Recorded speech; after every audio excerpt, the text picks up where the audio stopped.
Module 15, Chapter 23, Part 1. In the next two modules, we'll be talking about Chapter 23, which is covering your urinary system. With regards to organization, the urinary system has one of the simplest because it has the fewest organs. You have two kidneys. Each kidney has a structure called a ureter. The ureter carries urine from the kidney to the single urinary bladder located in your pelvic cavity. Extending out of the urinary bladder is a single urethra, which helps to void urine to the outside world. Out of the organs of the urinary system, it is the kidney that is going to perform the homeostatic functions. Your kidneys have the ability to filter and excrete your metabolic waste. They regulate the blood volume, blood pressure, and osmolarity of your blood by regulating water output, which means they have the ability to regulate the amount of water being lost in urine. They regulate your electrolyte and acid-base balance in the blood. They secrete erythropoietin, which, as you have learned this semester, increases red blood cell production. They regulate calcium homeostasis and bone metabolism because they synthesize calcitriol, your active form of vitamin D.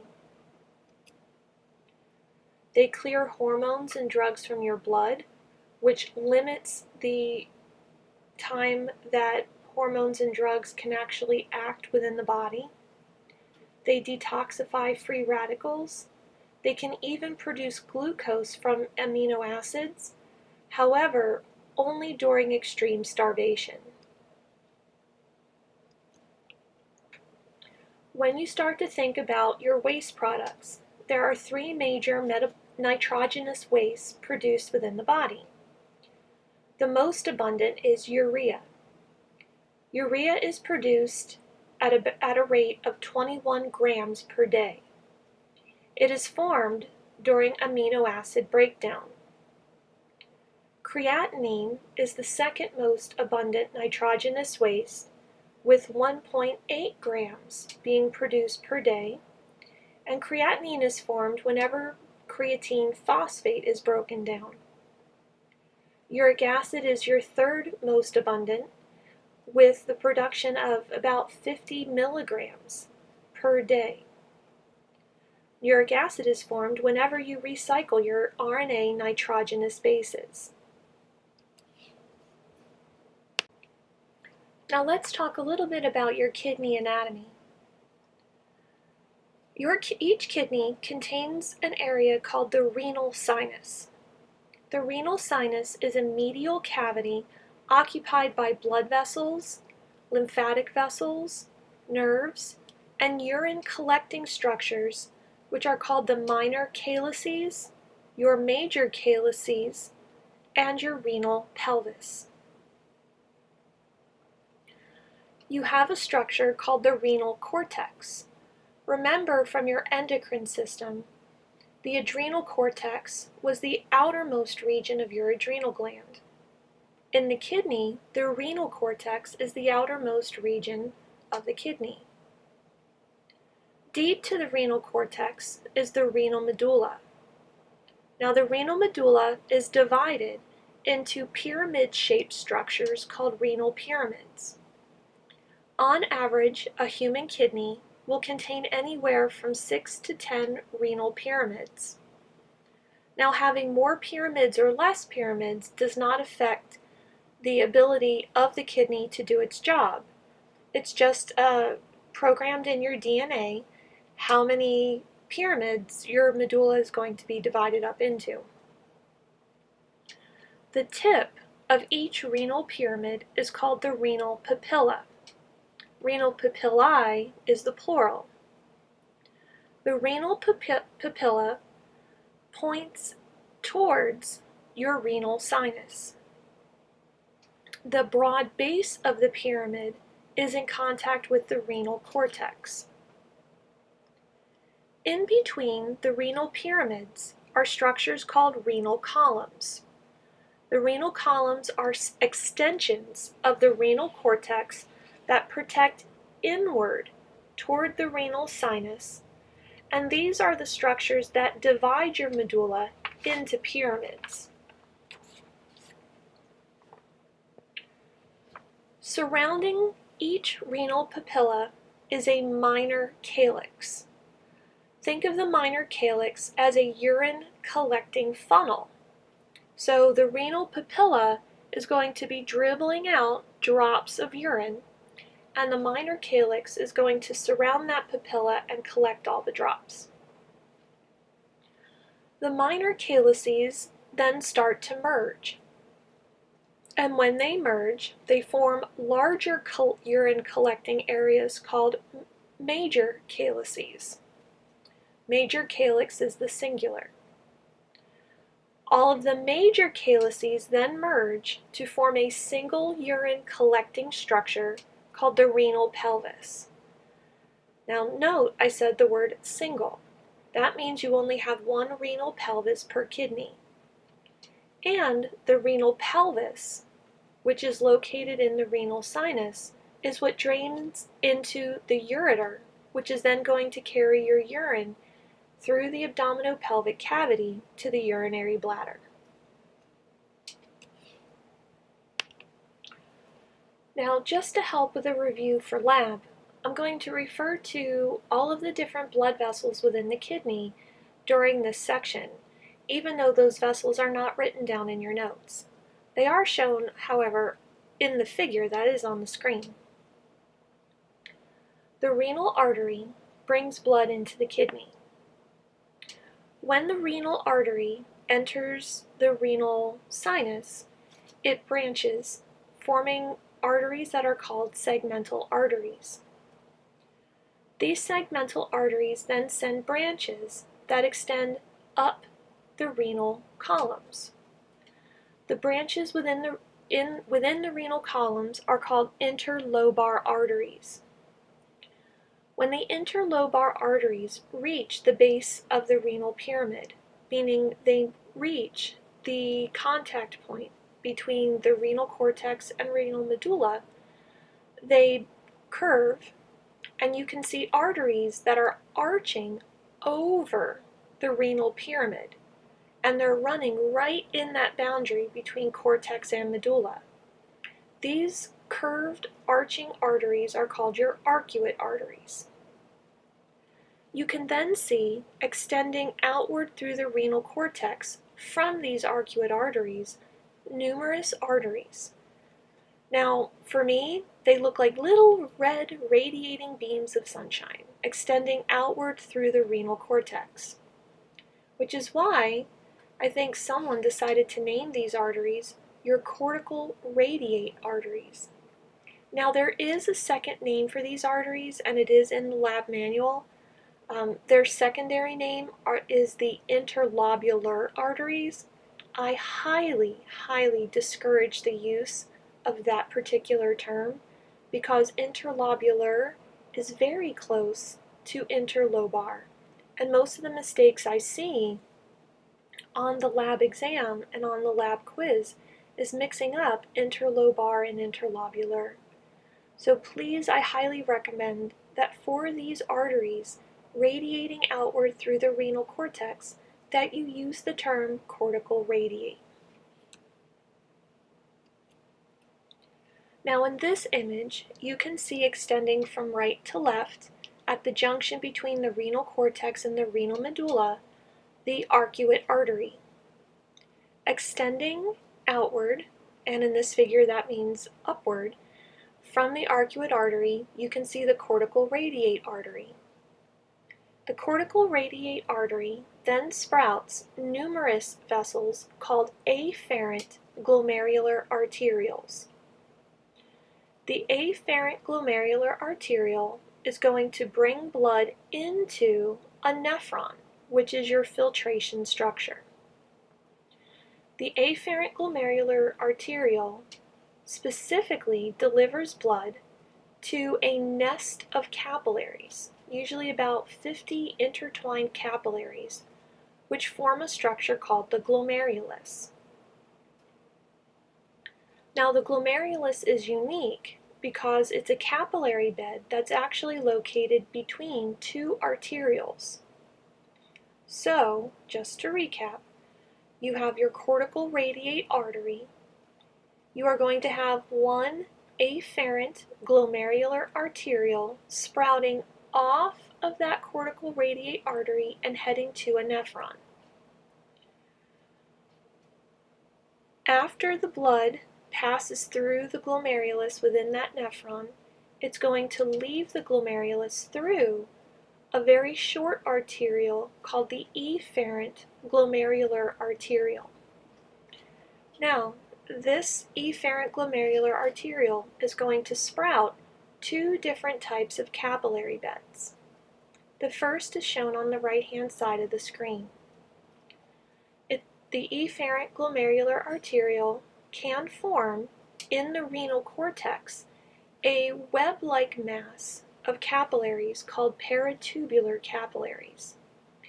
These paratubular capillaries surround all of your nephron components within the renal cortex. Your efferent glomerular arteriole also, if you look at the left-hand side of the screen, forms capillaries that forms arterioles and venules that extend down into your renal medulla. If you're looking at the screen on the left, you'll see the efferent glomerular arteriole coming out of the nephron, and then you'll see these really long, straight red vessels that are sort of moving downward into your renal medulla. These are called the vasa recta. The vasa recta also goes by the term straight arterioles. So imagine the vasa recta bringing blood down into your renal medulla, but if the blood goes into the renal medulla, it has to be able to leave it, which is why your vasa recta then pass blood into the blue vessels right next to them. And the blue vessels are called the venuli recti, or straight venules.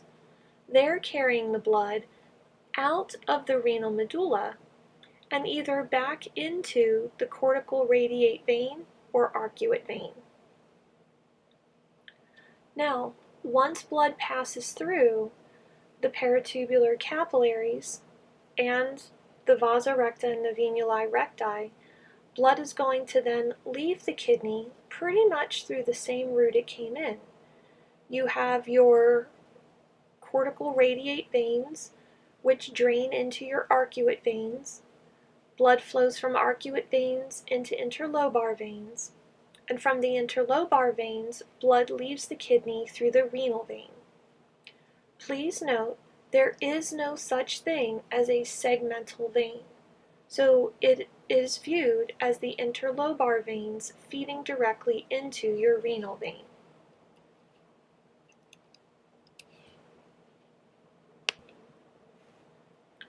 Now, I mentioned blood flowing into and out of a structure called the nephron, so let's talk about it.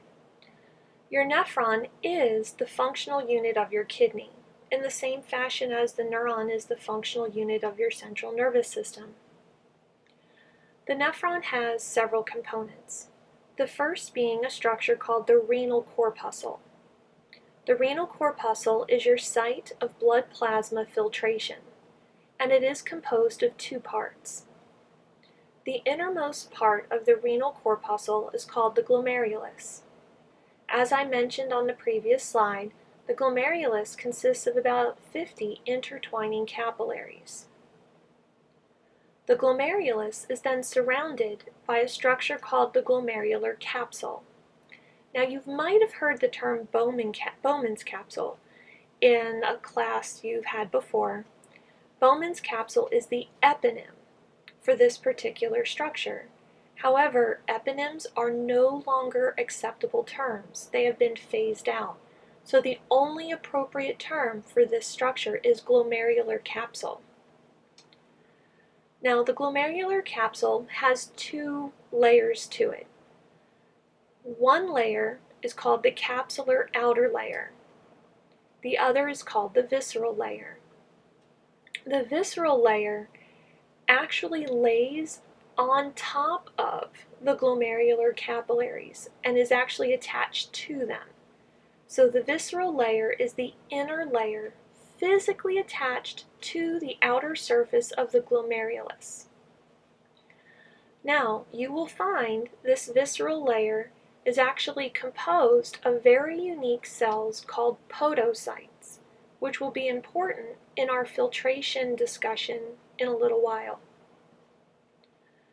The capsular outer layer then forms the outer portion of the glomerular capsule and sort of gives this and your entire renal corpuscle the visual appearance of being a ball. Now there is a space in between the capsular outer layer and the visceral layer, and this space is called the capsular space. This is where your filtrate collects. So when you have water and solutes filtering out of the glomerulus and into the renal capsule, all of that filtrate is going to collect in your capsular space. And this capsular space is continuous with the lumen of your renal tubule.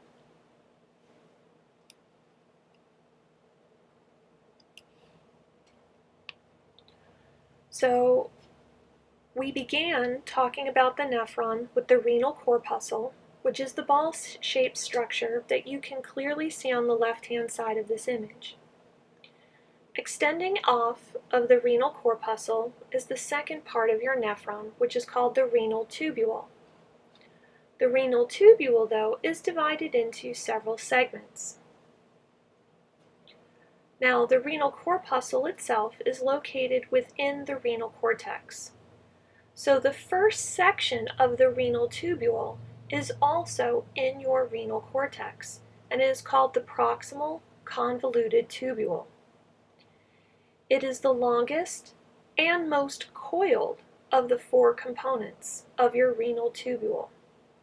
It also has the most functions because it actually reabsorbs 65% of your filtrate. Extending from your proximal convoluted tubule is a structure called the nephron loop. The nephron loop penetrates into the renal medulla. So if you're following along the figure, imagine your renal corpuscle is in the cortex.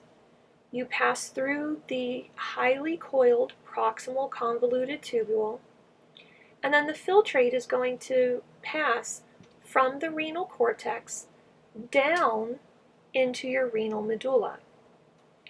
Because the first section of this loop is moving inward, it is called the descending limb of your nephron loop, because you're descending deeper into the kidney. At the turn in the loop, you are then going to see the loop ascending back out towards the renal cortex. So this portion of the nephron loop is called the ascending limb of your nephron loop. Now, these two sides of the loop perform very different functions. The descending limb of the nephron loop is responsible primarily for water reabsorption. The ascending limb of the nephron loop is primarily responsible for the reabsorption of sodium, chloride, and potassium. Once the ascending limb of the nephron loop reaches the renal cortex, it becomes the distal convoluted tubule, another slightly coiled portion of the tube. So the distal convoluted tubule back out in the renal cortex. This particular structure is then going to connect into a tube called the collecting duct. Now, the collecting duct is not part of the nephron, so your nephron ends with the distal convoluted tubule. The reason I'm saying this is that the collecting duct actually receives filtrate from several different distal convoluted tubules. And the collecting duct passes from the renal cortex down through the renal medulla, working its way down towards the renal papilla. Now the collecting ducts, as they are migrating down, they do start to unite and they do converge into large papillary ducts within the renal papilla itself. There's usually about 30 papillary ducts per renal papilla. Now, from the papillary ducts, your urine is then going to pass into your minor calyces, from then into your major calyces, and from there into your renal pelvis. Now, the functions of the distal convoluted tubule and collecting duct are variable and very influenced by hormones, which is why we're not going to get into specifics here.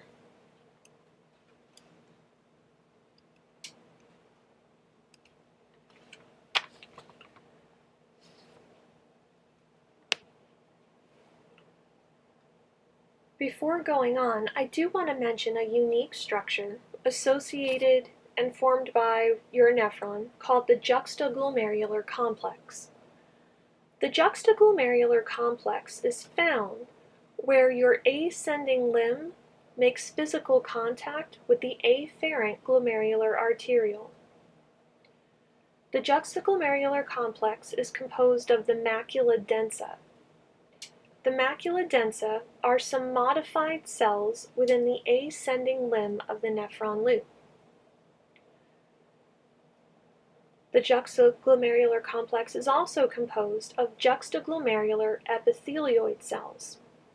These are modified smooth muscle cells in the afferent glomerular arteriole and, to a much lesser extent, the efferent glomerular arteriole. Together, the macula densa and the juxtaglomerular epithelioid cells produce erythropoietin and renin. Now, all of your nephrons have the same parts. They all have a renal corpuscle, a proximal convoluted tubule, a nephron loop, and a distal convoluted tubule. However, they're not all entirely equal. In fact, there are two different classes of nephrons. The first class are called cortical nephrons, and the example of a cortical nephron is shown on the right-hand side of this image. 85% of your nephrons are cortical nephrons, and they do perform most of your reabsorption and secretion functions. The reason they're called cortical nephrons is that their renal corpuscles are located in the outer portions of the renal cortex, and they have very short nephron loops that penetrate only into the very outer region of your renal medulla. The juxtamedullary nephrons, the example of which is shown on the left-hand side of the screen, compose the other 15% of the population. Their renal corpuscles lie very deep in the renal cortex, very close to that border between renal cortex and renal medulla. They also extend very, very long nephron loops that penetrate into the deepest regions of the renal medulla. So it's these nephron loops that are surrounded by the vasa recta and the venuli recti. These uniquely shaped nephrons and uniquely positioned nephrons allow your kidneys to excrete very dilute or very concentrated urine. So even though they are the least numerous type of nephron, they have a very important function.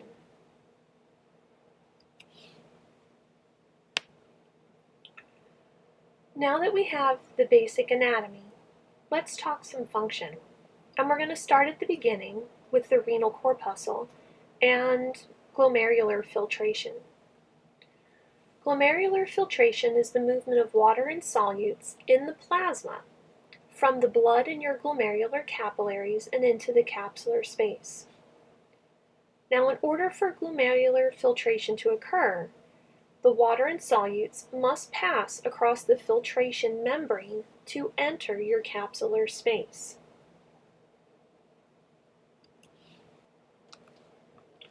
The filtration membrane is composed of three barriers.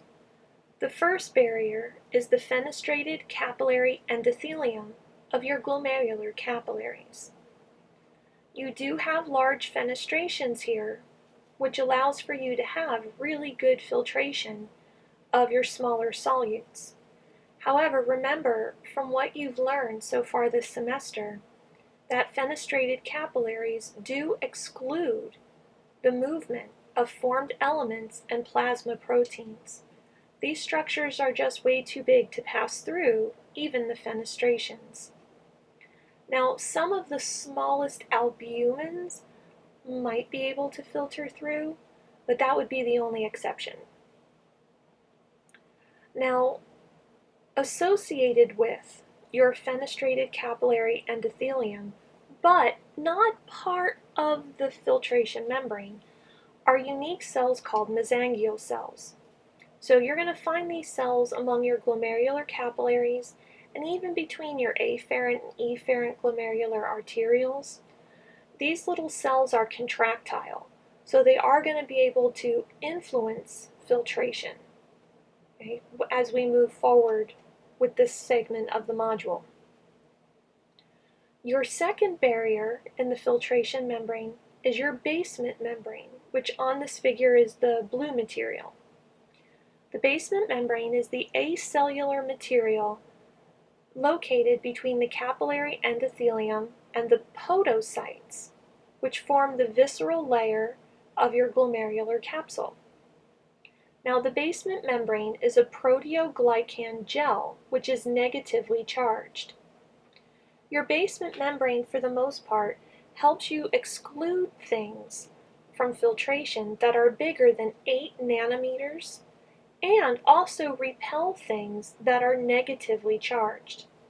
So your basement membrane is going to keep things with negative charge from passing across this filtration membrane and make sure that if it's bigger than 8 nanometers, it's not getting through. Your third barrier are things called filtration slits. Now, to understand your filtration slits, you need to know a little bit more about the podocytes, which are forming the visceral layer of your glomerular capsule. These unique cells extend out numerous feet-like structures. These feet are called pedicles, and the pedicles actually wrap like little arms around the capillaries. And there is a very, very small gap in between these feet, and that gap is called your filtration slit. Now, extending across the filtration slit is this very thin membrane called your slit diaphragm. The slit diaphragm is negatively charged and only allows things that are about 3 nanometers in size through.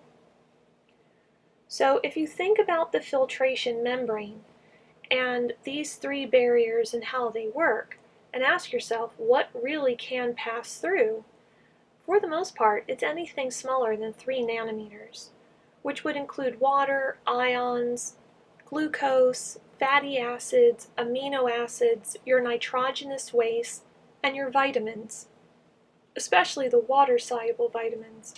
However, no formed elements will filter through, and very, very, very little protein will pass through.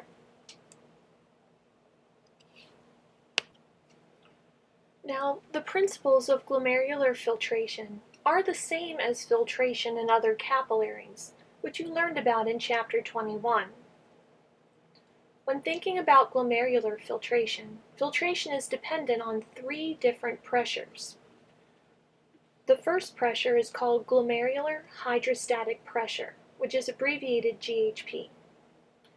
Glomerular hydrostatic pressure is the blood pressure in your glomerular capillaries.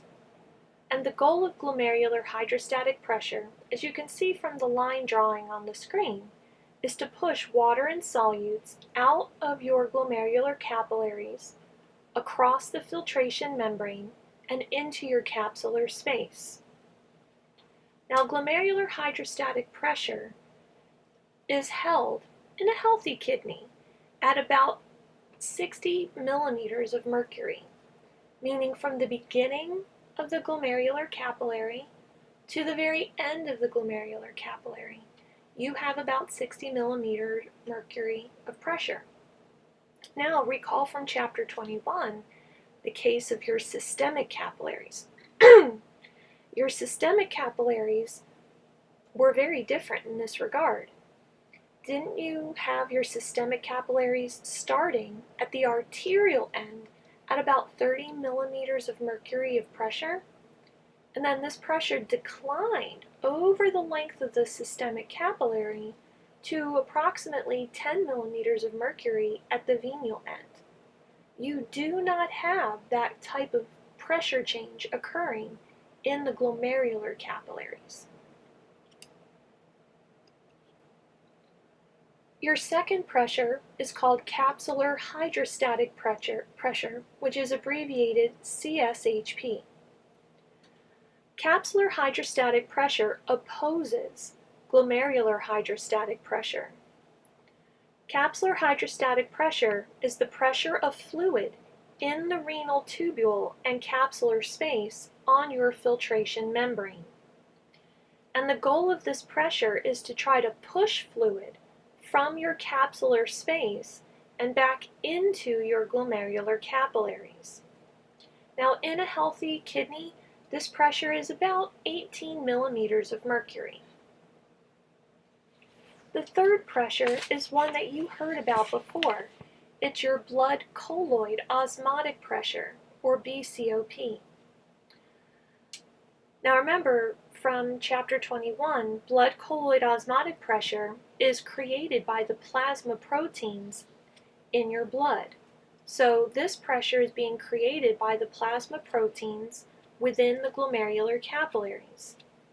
And the goal of blood colloid osmotic pressure is to pull or draw water from your capsular space and back into your glomerular capillaries.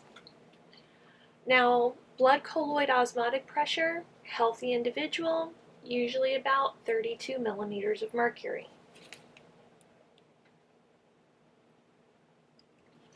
Now, if you consider all of these three pressures together, you have what is called net filtration pressure, or NFP.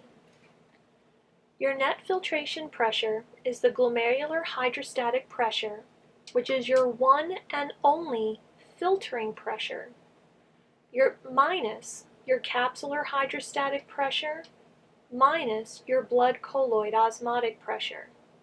Now, if you take our average values and do the math, this would be 60 minus 18 minus 32. If you perform that calculation, the result is a positive 10 millimeters of mercury. The positive 10 is telling you that your filtration pressure is stronger than the two pressures trying to reabsorb into your blood. So the positive result means that this structure is actively filtering from the very beginning of the glomerular capillaries to the very end of your glomerular capillaries. Now, have you ever heard the term kidney failure? That term actually implies that your kidneys are failing to filter. And what that means is that if your kidneys are failing to filter, for some reason, your glomerular hydrostatic pressure is not greater than your two reabsorption pressures, the capsular hydrostatic and the blood colloid osmotic. So kidney failure is a negative result to this mathematical equation.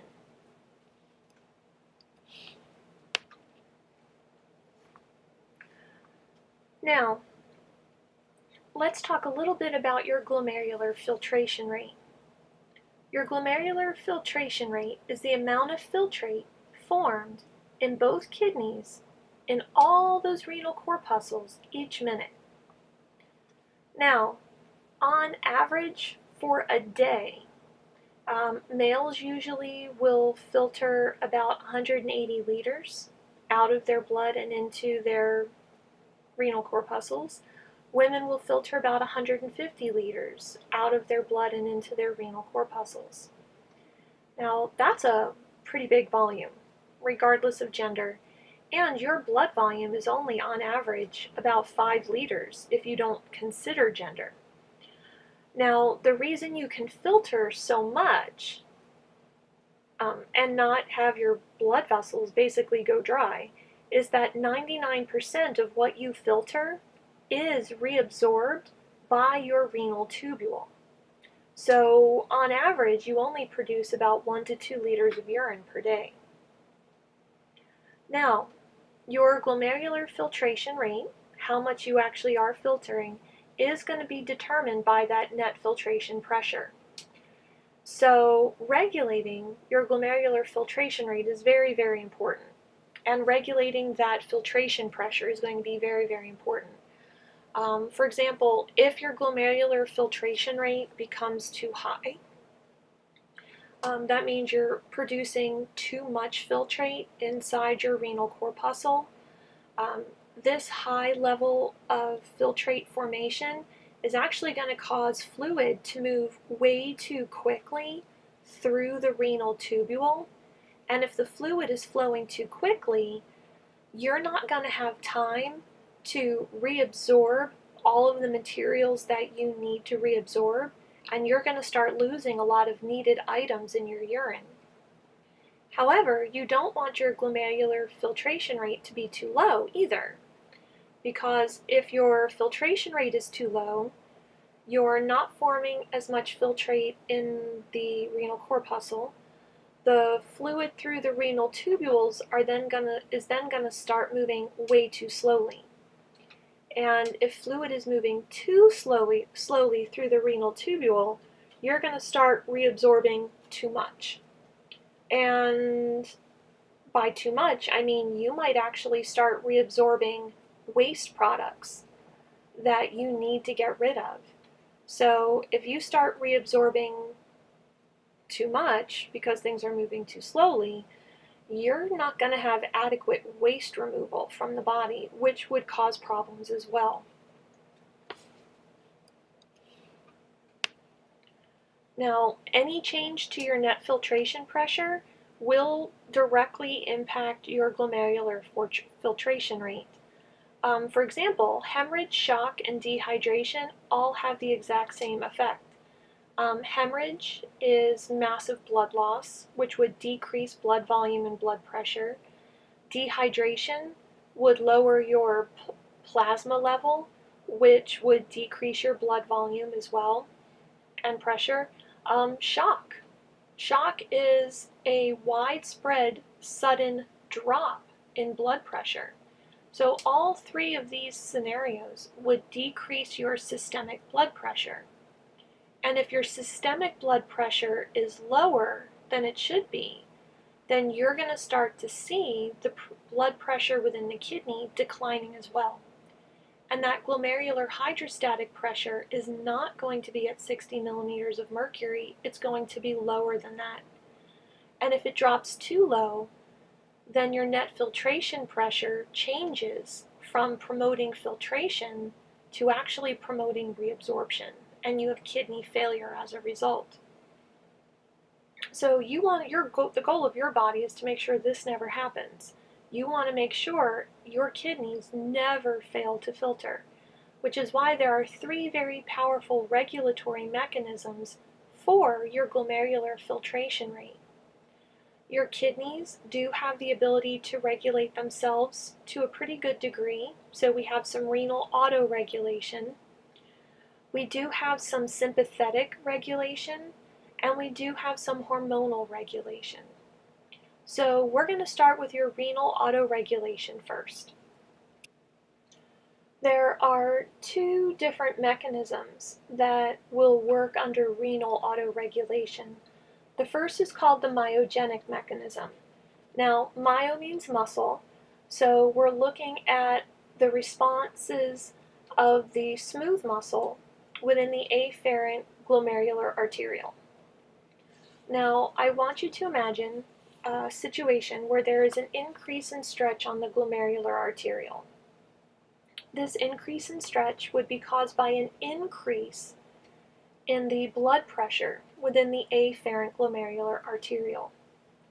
Now, this is not good because if you have an increase in pressure within the afferent glomerular arteriole, there will be an increase in pressure within the glomerular capillaries, because the afferent glomerular arteriole is feeding blood directly into your glomerulus. If you have an increase in glomerular hydrostatic pressure, you're going to have an increase in your glomerular filtration rate. Things are going to start moving through the renal tubule too quickly, and you're going to start losing the ability to reabsorb what you need. So we don't want that to happen. So we've got this increase in stretch on your afferent glomerular arteriole, most likely caused by an increase in systemic blood pressure. So in order to make sure that we do not increase your glomerular filtration rate beyond what it needs, this increase in stretch will cause your afferent glomerular arteriole to constrict. And by constricting, it actually decreases blood flow into the glomerulus. And if you have less blood volume in the glomerulus, it's going to help you lower your glomerular hydrostatic pressure back down to that 60 millimeters of mercury so that you maintain that nice homeostatic glomerular filtration rate. Now, imagine the opposite scenario. There's a decrease in stretch on your afferent glomerular arteriole, which means in your afferent glomerular arteriole, you have a decrease in blood pressure. This decrease in blood pressure is going to decrease the pressure within your glomerular capillaries. So your glomerular hydrostatic pressure is going to start dropping. If that filtration pressure gets weaker, you're going to have a decrease in your glomerular filtration rate below homeostasis, running the risk of it dropping too low and your kidneys failing. We don't want that to happen. So if there is a decrease in stretch on the afferent glomerular arteriole, most likely caused by a decrease in your systemic blood pressure, your afferent glomerular arteriole responds by dilating. So the smooth muscle within the walls are going to relax, and it's going to allow the afferent glomerular arteriole to dilate. This is going to allow more blood to flow into your glomerular capillaries. If you have more blood volume in those capillaries, you increase the pressure within those capillaries. And this increase in volume will get your pressure back up to that 60 millimeters of mercury so that you can maintain the appropriate glomerular filtration rate, even though your systemic blood pressure is dropping.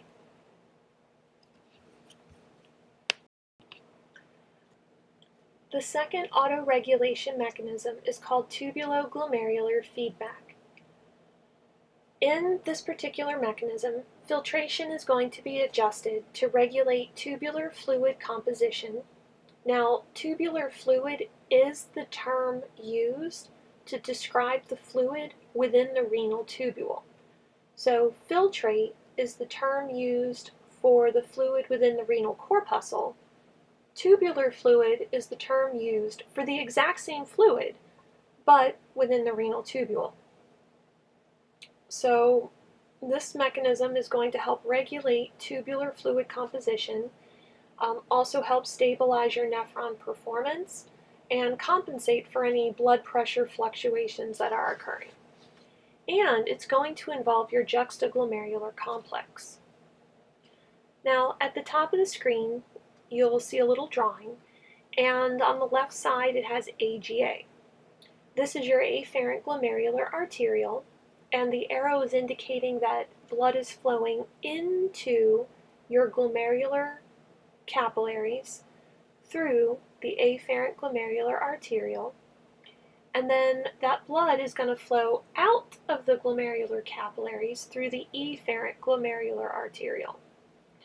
Now you might notice that I drew the afferent and efferent glomerular arterioles at different sizes. At homeostasis, the lumen of the afferent is bigger than the lumen of the efferent.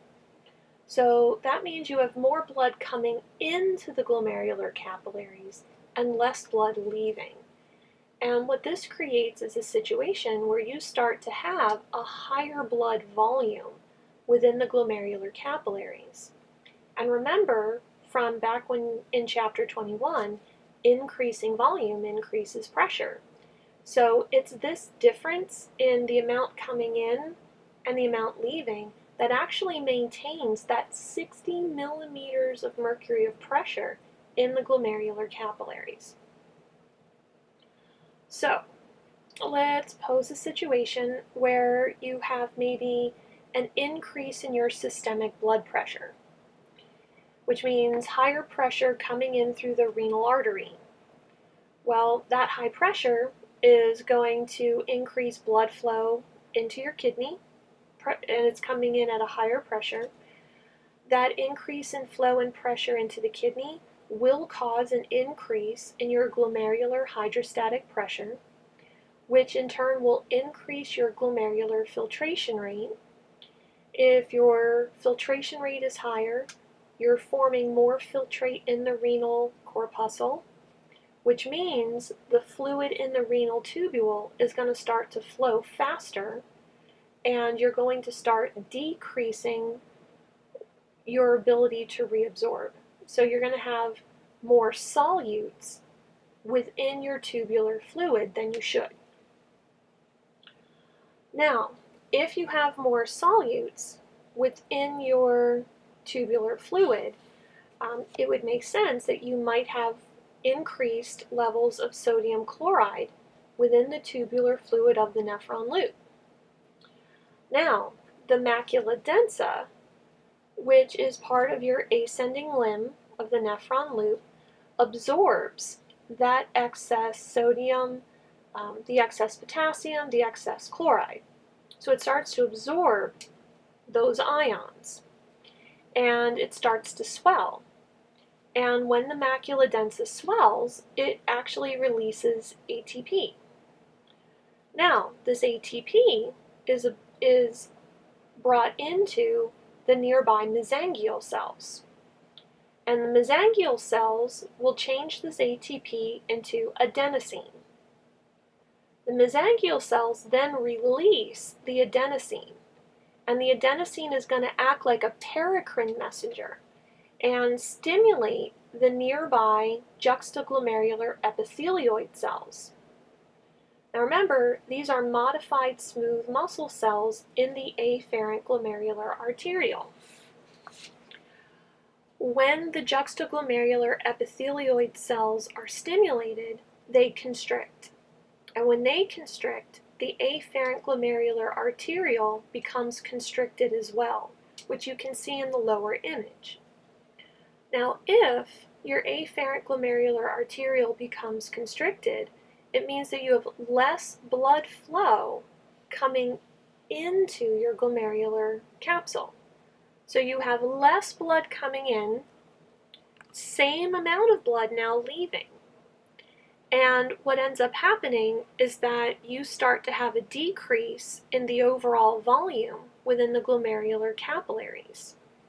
And if blood volume in the glomerular capillaries decreases, the blood pressure, the glomerular hydrostatic pressure in the glomerular capillaries decreases too. And if your GHP decreases, your glomerular filtration rate decreases also, and it decreases back down to homeostasis. Now, in addition, the mesangial cells also constrict. And when the mesangial cells constrict, they actually constrict your glomerular capillaries. And by constricting the glomerular capillaries, you decrease their surface area. And if you decrease their surface area, you decrease the amount of surface available for filtration. So by having less surface, you have less filtration occurring across the capillaries. So by altering pressure and altering surface area, your filtration rate decreases back to homeostasis. Alright, so let's imagine another scenario. We've got, again, at the top of the screen, how everything appears with regards to vessel lumens at homeostasis. Now, let's think about a scenario where perhaps your systemic blood pressure drops. So you have a decrease in your systemic blood pressure. You have a decrease then in blood flow into the kidney, decrease in pressure of blood heading into the kidney, and all of this is going to cause your GHP within the glomerulus to decrease. And if your glomerular hydrostatic pressure decreases, so does your glomerular filtration rate. So your glomerular filtration rate is declining, the fluid through the renal tubule is moving more slowly, we start reabsorbing more than we should. And we start pulling more and more and more and more solutes out of your tubular fluid and back into your blood. Now, if we're pulling more solutes out, then we're going to reasonably be able to say that the sodium chloride within the levels within the nephron loop would decrease. So the tubular fluid within the nephron loop, very, very, very, very low in sodium chloride. Well, without the sodium chloride to absorb, your macula densa is not going to secrete ATP. And if no ATP is secreted, your mesangial cells will not be able to secrete adenosine. Without the adenosine, the juxtaglomerular epithelioid cells actually relax. And when they relax, they allow for the afferent glomerular arteriole to dilate. Now, if the afferent glomerular arteriole dilates, as you can see in the lower image, you'll have an increase in blood flow heading into your glomerulus, but the same amount of blood flow leaving.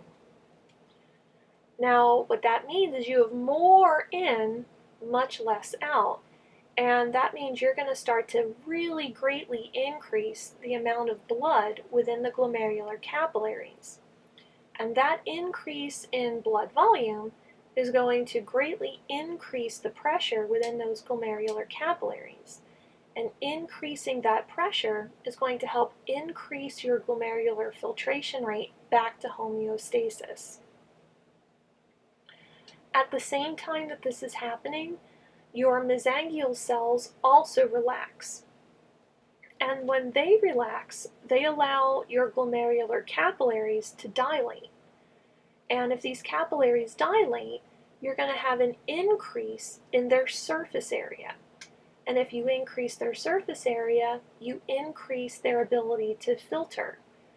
So increasing that filtration rate will also then, that feeds into increasing your glomerular filtration rate back up towards homeostasis. Now, you do have the ability through the sympathetic division of the autonomic nervous system to regulate your GFR. Your sympathetic division uses norepinephrine to cause vasoconstriction of the afferent glomerular arterioles. So I want you to imagine that you're resting, watching TV, nice and relaxed, and if you're in a resting state, you have very, very low sympathetic activity within the body. So your kidneys are subjected to just very low sympathetic stimulation. And this low level of stimulation allows for vasodilation of your afferent and efferent glomerular arterioles. However, if you change into a situation where you are exercising, you're undergoing a hemorrhage, something has stimulated your sympathetic division. The increase in sympathetic stimulation actually causes vasoconstriction of the afferent glomerular arteriole. By constricting that arteriole, you decrease blood flow into your glomerular capillaries, which is going to decrease your glomerular hydrostatic pressure and decrease your glomerular filtration rate. Now, the consequences of this are going to be reduced urine output because you're going to be filtering less out of your blood and into the nephron. However, what that means is that you're retaining more water in your blood, which is going to help to increase systemic blood volume and systemic blood pressure, which is what you need when you're undergoing sympathetic stimulation. You want high blood volume, high blood pressure. You want to have that greater blood flow to the other tissues of the body that are helping you in your sympathetic response.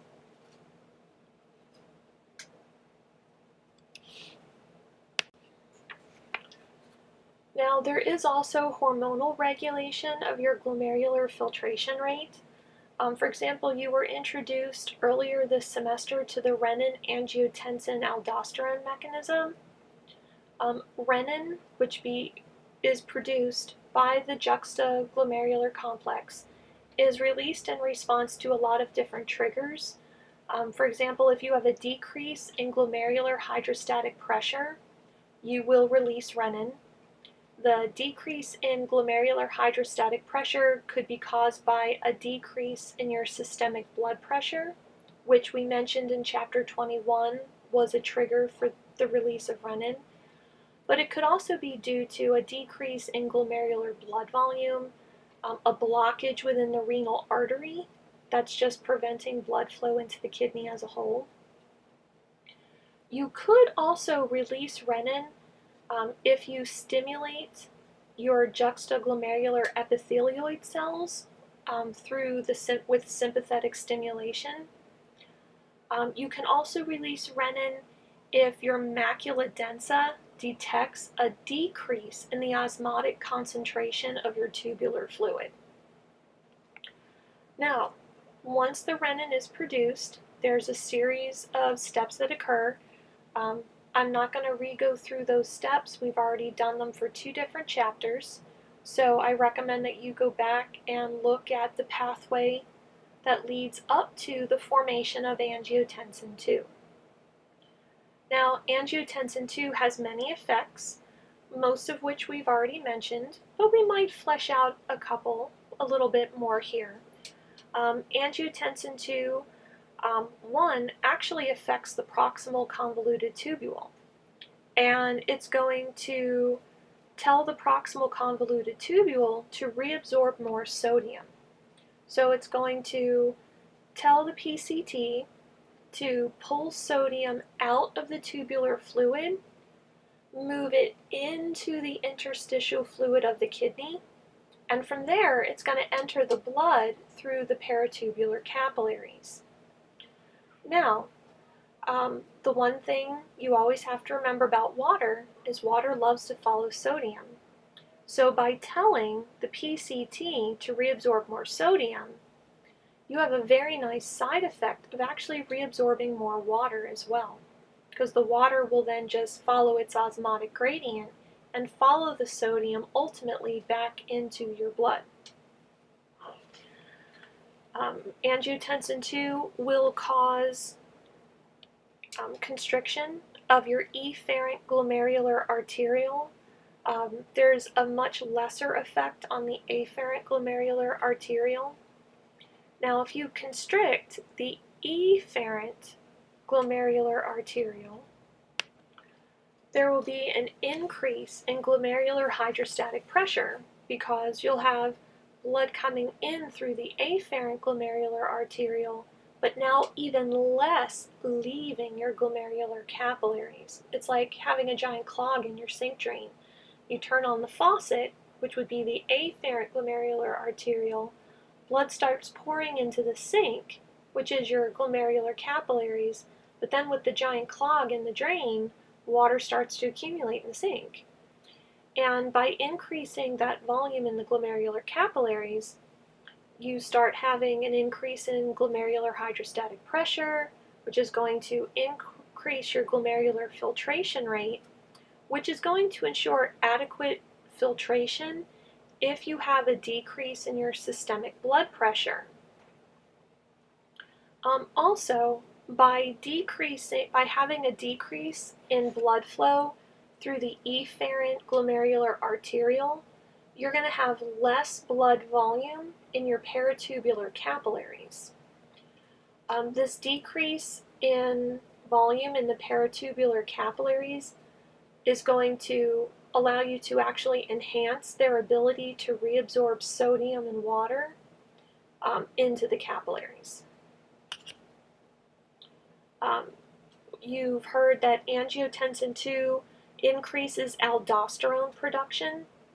Now, aldosterone, you learned earlier, tells your kidney to reabsorb more sodium into the blood and excrete more potassium into your tubular fluid. We'll use the appropriate term now. However, what you didn't learn is where. So when aldosterone gets to your nephron, it actually is going to impact the distal convoluted tubule and your collecting duct. And when the DCT and the collecting duct start reabsorbing more sodium, you're going to have that effect of an increase in water reabsorption as well, because water likes to follow your sodium. Angiotensin II stimulates thirst and encourages water uptake or intake. You learned angiotensin II causes the release of antidiuretic hormone, and you learned earlier in chapter 21 that antidiuretic hormone increases water reabsorption in the kidney. So it specifically tells the kidney reabsorb more water, but we never tied in where. Where is that effect happening? So antidiuretic hormone actually affects your collecting duct, and it's going to allow the collecting duct to reabsorb more water into your blood. Angiotensin II also causes peripheral vasoconstriction, which is going to help to increase your systemic blood pressure.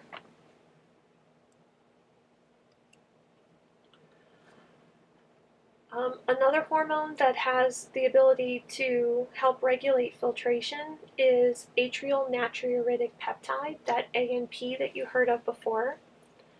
Now, please remember from earlier that if you have an increase in blood volume within your atria begin to stretch a little bit more.